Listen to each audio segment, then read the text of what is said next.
Hello, everyone, and welcome back to the VectoScalar Tech Talk show. Hope things are going well at your end. How the things at your end?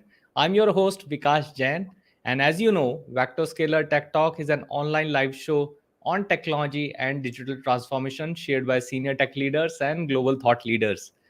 In this episode, we have an amazing guest. Our guest speaker, Nitin Goel, is going to cover how to think and act like CTO in early stage startup.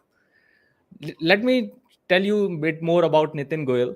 He is an highly accomplished technology leader and a visionary with a 18 plus years of experience in engineering and project management, renowned for driving innovation and building high performance teams. Proven track record of delivering impactful solutions and spearheading growth across esteemed organizations, including Adobe, Snapdeal, Amazon, AWS, and as the CTO of a gaming startup securing 4 million plus Series A funding. So, here, well, can we all welcome Nitin Goel? Nitin, welcome to the show. Thanks, Vikas. Thanks for warm welcome and a nice smile. I always like your smile, always on the face. Oh, thank you very much. And I think as we were discussing, you always find a reason to make people smile. So you were talking about you help a person every week. So what is the idea behind helping a person every week? So, Vikas, once after I quit, took a little bit of sabbatical last 3 4 months. I thought I was just figuring out, discovering myself, and I found there are 52 weeks in a year, and if I reach out to one person basically and talk to them about what kind of problem that they are facing, and sometimes the problems are very easy. They are facing either organizational problems, they are facing either the politics in the room, they are facing how to basically do a small thing, get out of something, right, that they are stuck into. And that helped me to basically, while I started like basically 1 or 2 times, then I found I got a lot of idea basically how it can, how when I'm solving a problem, how it can even be given as uh, get to a solution which can scale as well. So there's a kind of I would say inner motivation as well to basically figure out the problems and figure out the solution. And whether I build them now, right now or not, basically that helps you to basically broaden your vision. And so I thought I'll just go meet one person at least every week and try to figure out what problem they are facing and if I can help them. Oh, that's so interesting, Nitin. And I'm sure many of the participants who are watching this show right now or going to watch in the future, you have the contact details of. So in case you want to reach out to Nitin, you can visit goelnitin.com and the URL is shown in the bottom scroll as well. So before we go further, it is a message to our audience, as you must be knowing. In case you have any question, you can always ask the question in the comment box below. And not just question, your expression. If you like some idea, just type out in the chat box you want to share something with Nitin. You can type out in the chat box so that I can read out towards the end and take up those questions.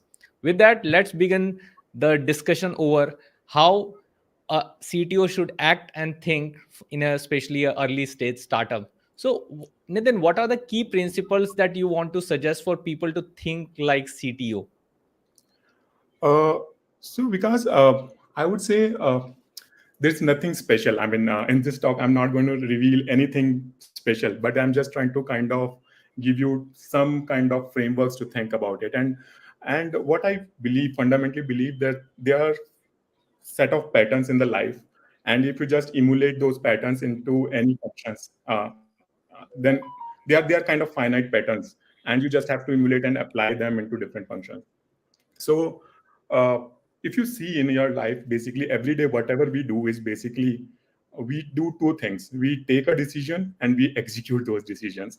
Even in the morning, basically, what has to be in the breakfast, we take a decision and then we execute it. That's all thing that we do. Even the smaller things or even the bigger things. For example, which school I have to send my daughters to. We take a decision based on certain factors and we then just execute it. Uh, so as a CTO, I think the major problem that you, or the major thing that you do, at a very high level. Everybody is doing the same thing, but you do at a very high scale. or in a high complexity manner is you take a decisions and you make sure that gets executed once the decision has been taken. Because if you see, I mean, generally decisions are we most of people get stuck because they believe that their decision has to be very perfect decisions, right? And there's nothing in that life there the decision has to be very perfect. Most of the time we have a lot of ambiguity, right? For example, if I'm trying to optimize for the success of my daughters in their career, and I have to take a decision of making an admission today, I cannot take a very optimal decision, which will definitely make sure that they will succeed. Uh, I can just take a decision right now based on the factors, and I'll talk about them later in the point. But the idea is like take a decisions and then execute it. And from an execution perspective, a lot of people would believe like execution is about speed, right? You basically execute fast. That's an outcome, right?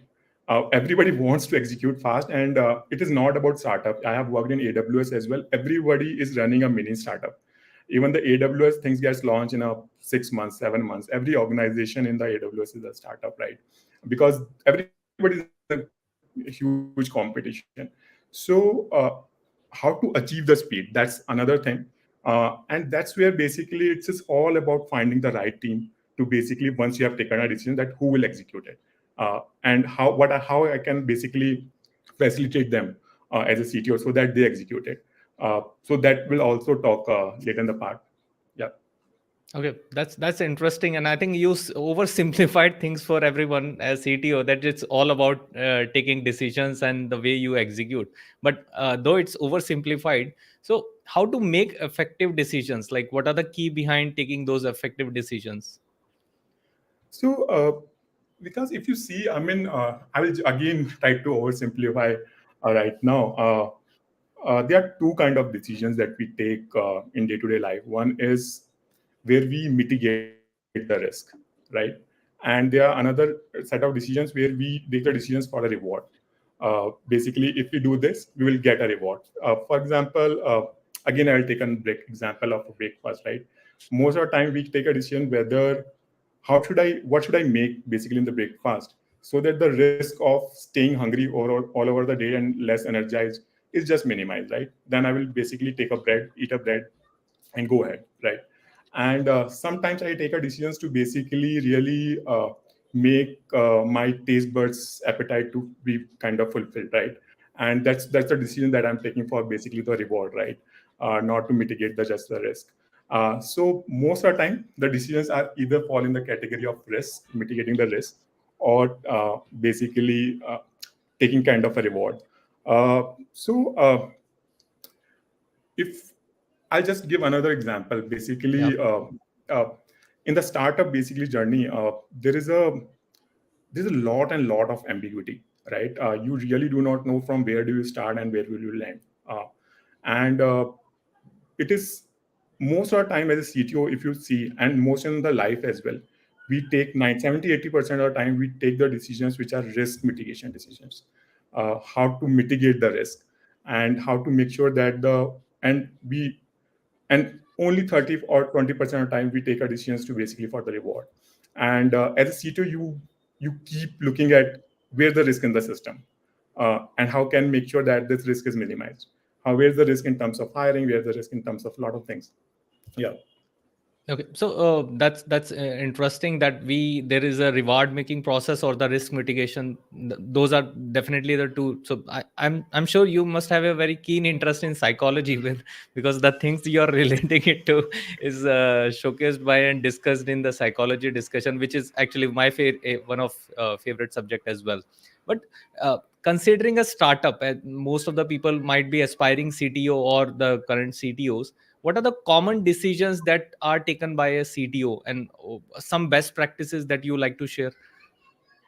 Uh, okay, I think uh, I'll again go towards basically uh, some of the risk making decision and some of the Yeah. examples of the reward making decisions itself. So, for example, you have to figure out you have to first identify the risk in the system wherever there are risks, and that's identification of the risk in terms of whether there is a hiring risk, whether there is a risk of basically retaining the people, whether there is a risk of basically that the first day you will run the system and the load will just crash it. Whether you have the risk in terms of security, whether you have the risk in terms of uh, sometimes there's a people risk as well. For example, there would be one person in the room who would have plenty of the idea and they will just throw the idea and to all the people, and every team basically will start doing, and you have to just basically make sure that those risks are covered up as well. So you have to just identify the risk basically, and then make sure that those risks are kind of isolated. And once you basically identify the risk, you make sure that those risks do not kind of I mean, there should be low touch point basically on those risks. For example, if the floor is wet, right, and you know that you will slip once you basically walk through the floor, you would have seen that there people will isolate that area so that everybody knows there is a risk here and do not walk through this. And so another thing is, once you have identified the risk, you make sure you isolate those risks while you are patching it up, so that not the whole team basically get into that mode of risk, or not the whole application or not the whole system basically get into that risk mode. Uh, so these are the basic thing. I think most of the time CTO's times goes into identifying the risk in the system, and that's where they should spend their time and energies, like how to where their risk could be in the system. Okay, that's interesting. And before moving forward, I have a couple of questions in the chat box. So I would like to take the first question, which is from Aman Chada. So Aman is asking how to manage the technical debt and rapid growth in a startup as it grows. Uh, Good question. So I think technical debt is basically something that you should never kind of keep accumulating, and this is the practice that you should make in a system. Like once you are touching the things, and I always tell to my developers, like refactoring is a continuous process. It is never a process that needs to be taken and basically make sure that you get a specific set of time where you will basically reduce the technical debt. In the startup or even in the big companies, you won't really get or really be kind of get a time to basically completely re-architecture, unless you're a very very at a high growth stage. And but most of the product, you should keep refactoring your system as you get more knowledge. So as you basically get more aware of the things, as you get more aware of the risk, as you get more aware of where the basically the product is going, the refactoring should be a continuous process, and a smaller change every day or a smaller component fixing every day basically make sure that we reach there and we do not accumulate whole lot of technical debt. And another thing is basically the rapid growth is is something in all the startup. Once you basically figure out your PMF, right, once you figure out this is working, you will never get a time to basically kind of make sure that you kind of take a time to basically re-architecture everything. Everybody wants to Okay. get a speed because they have figured Yeah. out the formula of success, and they want to just before somebody else basically also adopt it, you just want to go and blast on that. So the another thing is how you create your system so that uh, there's a kind of piece which is a most of the headless service, I would call. For example, have you seen this drilling machines? Yep. So these drilling machines have a head basically, Yeah. and I mean, there are different kind of heads that you can attach based on the Yes. kind of hole that you have to make into the wall, and the machine is same. And you just put the different heads, and you just get into a different mode. So think of your system as more of a separate out your basically system in a way so that there are the headless services where you can attach any head to it, and it just become a different experience. Because people want to experiment as well. And most of the time you would see, like with the rapid growth, people want to experiment whether this is working, whether that is working, whether this will not work, whether this will not work. So make sure your API contracts are in a way so that they become a headless stuff for most of set of systems, and set of systems would be more of an experience on top of it. Okay, that's interesting. I hope, Aman, that that your question is answered. We have another question coming, but it came in a different window. So Saddam Hussein is asking that can you share your own journey and experience as a CTO at an early stage startup, and what challenges did you face, and how did you overcome them? Yeah, so I think uh, I would say why, in fact, I chose it. I mean, so in a bigger company, after like 17, 18 years of experience, I found like there's always a uninvited mentorship, right? There's always somebody to protect you, right? The decisions uh, might rarely go wrong, and because there's always somebody on the top who will catch it before you just execute it. uh, and I wanted to basically get into a stage where I want to get a validation in that form, like uh, what if I have to catch all the decisions, right? So whether I can do that. So I think in that terms, I would say it's a highly validating journey for me. I started basically where I come from, a background where I worked in a bigger MNCs. I worked in an AWS, which is not a consumer-facing application, where there is a lot of emphasis on in terms of latency, uh, the lot of engineering part, the operational part of it, the operational excellence of it, and come to a consumer side of it, where there's a lot of uh, emphasis on the user experience, basically the UX experience, I would say, not the user experience. But so I think that was a shift, but I think I was blessed with a very good team. I mean, very good people, and which helped me to basically navigate through that. And what I think I always believe, as a CTO, you cannot do everything. uh, you just need to trust your team member, and you have to just empower them. And I think if you just empower them, show a lot of trust, they will show the ownership, and you will get a lot of learning from them. Yeah. So Yeah, I think I felt blessed that I get a very very good team to basically execute the stuff. and it was a pleasure for VectoScalar also to be the tech partner for that team and to work with you in that team. So it was an interesting journey. How was your experience? If you want to quickly share the experience as well, working with Yeah, I think VectoScalar team in particular.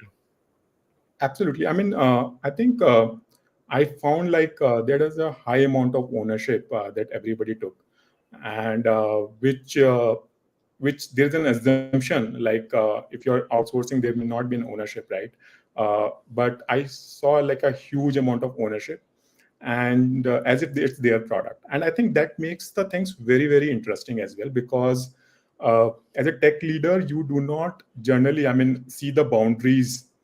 We all as a tech leader basically believe that it's our responsibility to give in to the society in general, not just Yeah. stay restricted to the business, right? And whenever somebody comes in and there's an opportunity to mentor, you just mentor it, right? Irrespective of the boundaries of who is in, who is out, who lies behind the boundary, lies inside the boundary. And I think there was a lot of acceptance in terms of getting mentored. There was a lot of acceptance basically in terms of mentoring others. So I think that was really great. Okay, that's interesting, and thanks for sharing that part, Nitin. I'll move to the next question. So you talked about the various aspects that, as a CTO, one need to take the decision, and one of the critical decision is around must be around the architecture. That what is the architecture that you are building and selecting, because that's the backbone on which everything will be built. So, are there any architectural best practices to your system to make your system risk free? Uh, so I think one thing I would say, as I said, like think of people generally think like if we basically create a, I mean, there was a huge discussion people will do around microservices or the monolith. That is, I would say, it's a very absurd discussion itself. And everything basically will depend upon the context that you're working into. And the business context basically matters a lot. As I said, like if you have a very high clarity in terms of what is going to work, and you have already found a traction in terms of the customer would pay, then you are mostly into 50% of the time you are mostly into the reward making decisions, I would say. And then you have to make sure that your system scales, they are built from a perspective like which can grow faster. And once you basically are basically navigating a very ambiguous journey in terms of and there are different parts where the things would be ambiguous. There are part where the things would be very much streamlined, and so then you have to go into a risk mitigation mode and basically make sure like you are not incurring the technical debt, or you are not basically making the decisions where the cost of mitigating that risk is very high, or basically you have to make a decision whether we have to mitigate that risk now or today or tomorrow, right? But one thing that in general I would say a few things is from an architectural perspective, think of API first. It is I would not say it's over engineering. It's always helps in terms of thinking it, even if how you execute it. Uh, think of in a headless service manner, and think of basically isolating the parts which could be risky in the system, so that not every call, not every system basically goes through them, and how to mitigate them faster. Okay, that's an interesting, and I'm sure all the CTOs or future CTO who must be watching it, it will be a good advice for them to keep it handy. Now, talking about, as you were again and again talking about the reward making decision. So, what about the practices for making such decision? How we can make those decision, reward making decisions? So I think in order to basically figure out there could be a reward from this, you need to have some kind of data, right? Which gives you a preliminary kind of insights in terms of yeah, I mean, if I play on it, then there will be definitely a reward. You must have some kind of traction, I would say, and it is in that way it becomes very important that you make your system little observable, and basically you can basically figure out an insight. For example, whether so think in terms of how we can capture the information in a way so that when there is a, I mean, I would say these insights comes more like in northern lights. They appear and your camera needs to be very ready basically when they appear. So I think you need to make sure you keep observing your system, and when there is a northern light, you basically tap on it and figure out, okay, now there's a point basically to kind of taking a reward on top of it. uh, I think capturing that moment, capturing that insight is very important, so that you get into a point, okay, from risk making decisions I'm getting into a reward making decisions now. Okay, that's interesting. And before moving on to my question, I think I see a question from one of the participants. So Simple is asking, Simple Setia, that how do you handle clients or business lacking technical understanding, and how do you do you have any case studies and related to this situation? So I think it is, I would say you should not, first of all, most of us assume that that other person would have the similar understanding as do I have. I think first of all, respecting that thing, like other person have an understanding maybe in a different area and I have an understanding in a different area, and we have come to a common Yeah. language of communication. So it is not like I know more, it is not like they know more. They know certain things which I do not know.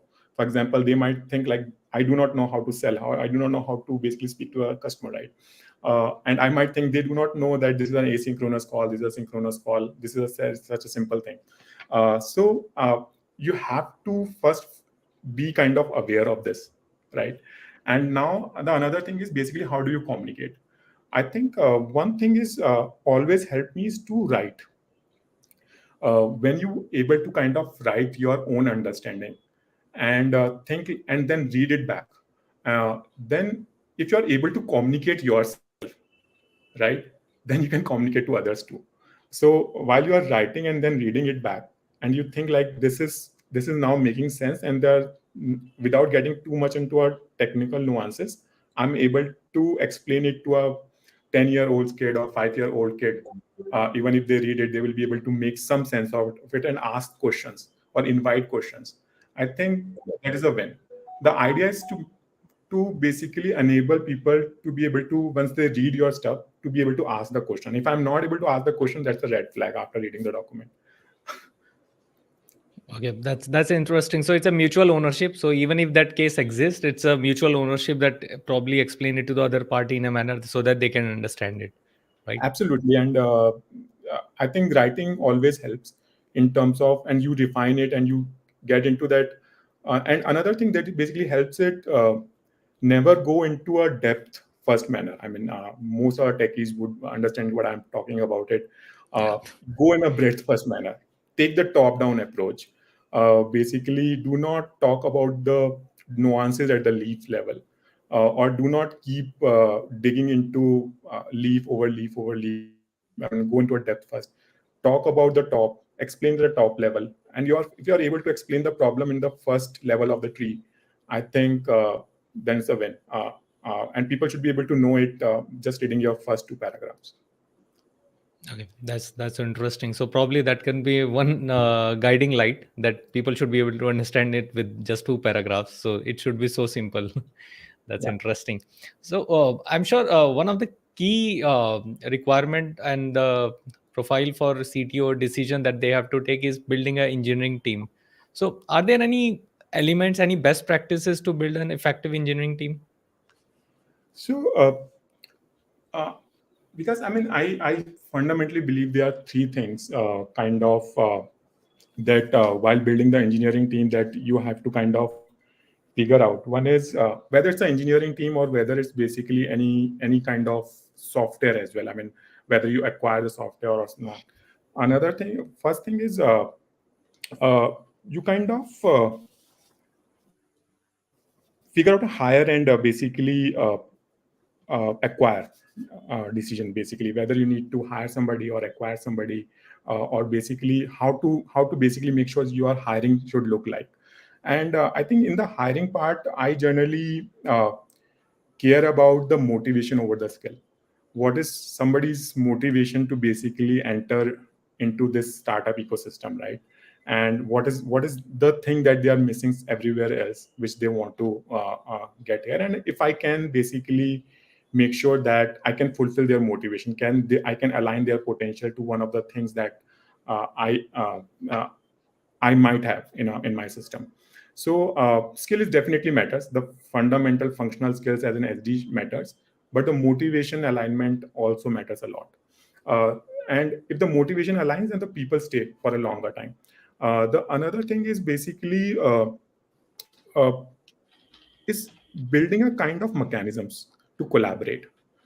Individuals are good, but most of the time the team fails because they are not able to effectively collaborate. They are not able to communicate, and engineers are really, really bad in communicating. Right? We Yeah, all know.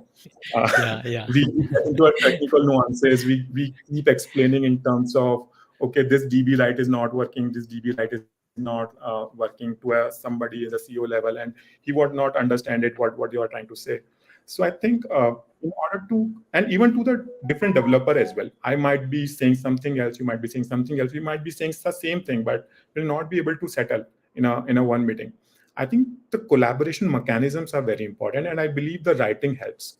Once you are able to write your thought process, it clarifies to you, and it also, and once you are able to clarify yourself, then you can clarify to others as well. And always thinks in terms, so the mechanisms to basically collaborate effectively.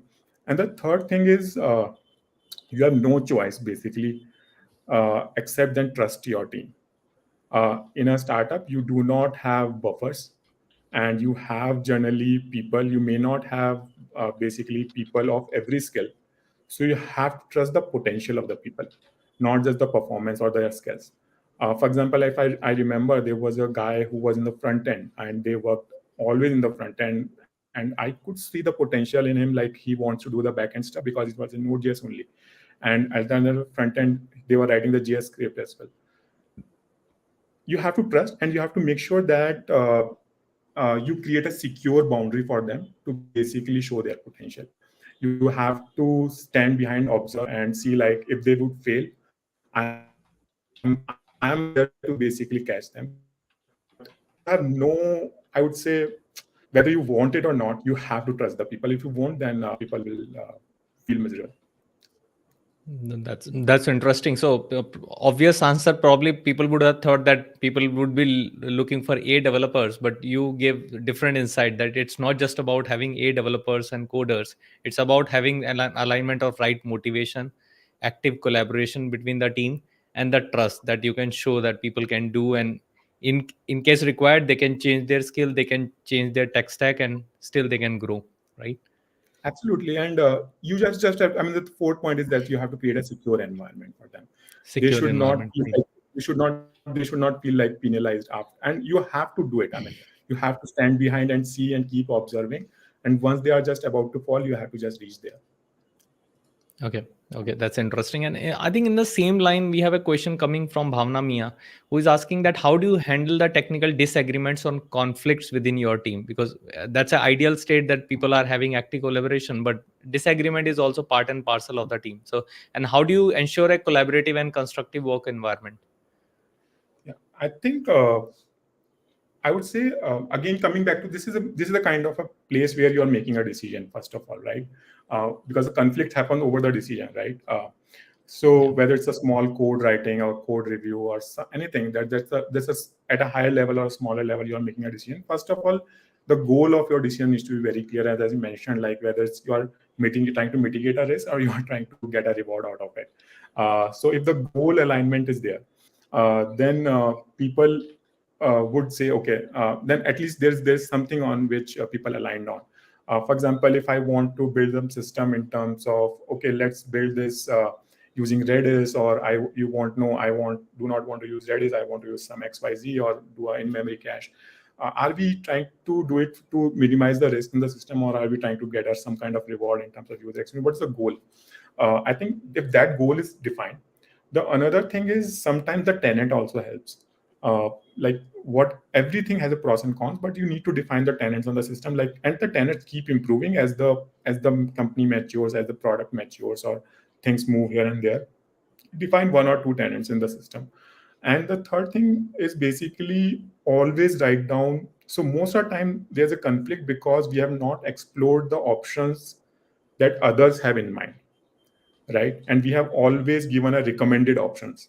So if you write down all the options, Vikas options, Nitin's options, Bhavna's options, right, and give a considerable thought of pros and cons of each decision, each option, right? Just write down this is the option one, this is the option two, this is the option three, this is the pros, this is the cons, this is the pros, this is the cons, this is the pros, this is the cons. I think you have done half of the work, and then recommend one of your point that this is what I want, and this is the reason. I think this is the very structured way basically to communicate, and it's more of a less of communication rather than the egos. Wow, wow, that's a different perspective, because otherwise we would have just thought of it as a conflict resolution decision. But it's not just that's a short term thing, that how to resolve the conflict, but there is a lot of things that have gone behind that, how to resolve and what to act. That's an interesting. So I'm again and again seeing common patterns. So there's a role of positive psychology, which definitely one has to take, especially at the tech leadership level. There's a role of writing down, so everything, whether it's about for the customer, for or within the team communication, or even for your own clarity, one Yeah, has to start writing it down, whatever they are building or whatever they are thinking. And third, I think again and again there is a indication about understanding others perspective. It's not just about having your understanding. So I think again and again you are giving an indication it's important to understand others perspective as well, right? yeah, and acknowledging it, even if Acknowledging decision it. is not to basically to go there, basically acknowledge on the paper that I considered your perspective and these are the cons, and people would appreciate it if you are able to figure out. Okay, that's interesting. Now, coming towards the one of the most critical decision is after architecture is like how to choose the right tech stack, because everybody talks about that this product is built in this. So how one can choose the right tech stack? Uh, so there's no simple answer to that. I would say uh, there is. I mean, one thing is again, I would go back to the same theory that you're minimizing the risk or you're maximizing the rewards, right? Uh, if you are kind of minimizing the risk in terms of, okay, if I choose Golang, consider whether I would be able to hire the developers around it, and what is basically the timeline that I'm looking for, and what if I do not choose Golang, whether I will be able to give a user experience uh, with the other languages like Node, like Java or Node.js or something, right? So there's a pros and cons, and you have to basically whether you are taking for if you are doing for a reward, longer term reward in terms of going with something, then probably you will say, okay, with this language I'll be able to move faster in terms of latency, in terms of all other stuff. Then you probably will go with that. But initially, once you are just mitigating the risk because you do not have a developer, and you know, like, you will lose the business in 2 months if you do not launch it, right? You will nowhere, I mean, you will lose all your costs in the funding. Then, and the kind of developers that you have, then you have to basically adjust according to that. So it is again a decision making process itself, in terms of what is the cost of not choosing a particular technology right now, which might sound very interesting. Uh, so uh, most of the time, because technology is a facilitator, right? It in itself doesn't mean anything. Customer doesn't care about the technology, right? So it's a facilitator. Unless it facilitates your business goal, it is of no use. Uh, so definitely, when there is a when they, both are equal, then you can give a, okay, this is the popular technology, the new technology, my developers would be able to gain insights, or they will be able to learn. Uh, but yeah, I mean, then you can make those kind of stuff as well. But yeah. Again, it's coming back to the whether you are mitigating the risk or increasing your rewards. So Yeah, it's as simple as that. that's interesting. So I have another question coming from Aman Chadda, who is asking, like, definitely there are short term and long term needs. So please elaborate on how to balance the short term needs and long term needs, long term strategic goals, especially as a CTO. uh, I think, first of all, we have to kind of reflect back in terms of, do we really know what's the long term strategy do we have, or is it just we are making an assumptions, or we are just replicating what we have seen in the other industry, and other business was completely different. It is not the same business that we are replicating here. So do we really know what is the long term strategy? And if we do know, then I think it is a high clarity, and there would be a point in time when we will know, like, what is the long term strategy is. Most of the time we know what we know right now, given the variables that we have. So if the long term strategy is something that you should keep continuously discovering, uh, as a part of process, and once you know it, then you should just uh, kind of consider it. I think first is basically being reflective about it. Do you really know? Another thing, once you basically kind of know it, I think there is always something. There's a framework that I don't remember the name of it, uh, but if something is kind of an urgent and important, right, in terms of it, right, just do it. Basically, if something is not urgent, not important, just discard it. It's always a prioritization in terms of the things that you have on your plate.